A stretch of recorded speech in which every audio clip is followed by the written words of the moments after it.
Welcome to Islam for World. Like and subscribe our channel to ensure you're not missing out on our upcoming content. Could I get married to a Shiite man? Are they disbelievers? The Shia is an acknowledged Islamic sect.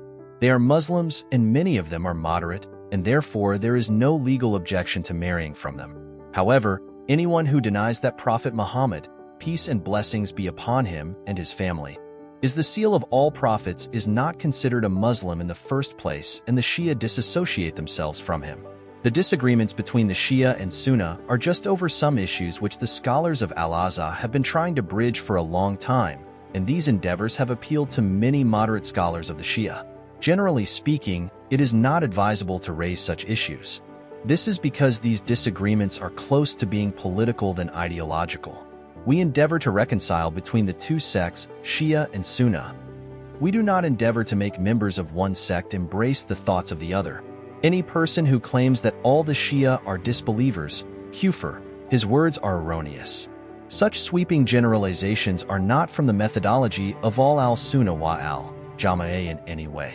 It is not correct to judge every Shiite based on what is mentioned in some of their classical books that could be misunderstood to be heretical, since not all the Shiites believe in it.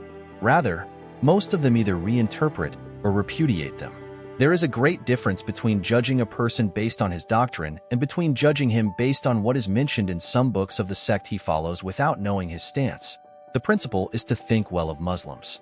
A person who is incontrovertibly known to be a Muslim cannot be accused of disbelief based on doubts and suspicions. Such conduct from a person who is responsible for calling others to the way of Allah is not appropriate, especially in non-Muslim countries. Muslims must maintain brotherhood for the sake of Allah Almighty. They must unify their word to correct their methodology and for the benefit of Islam. Hence, they must not set themselves up as a barrier between the people and their Lord through acts that cause disunity.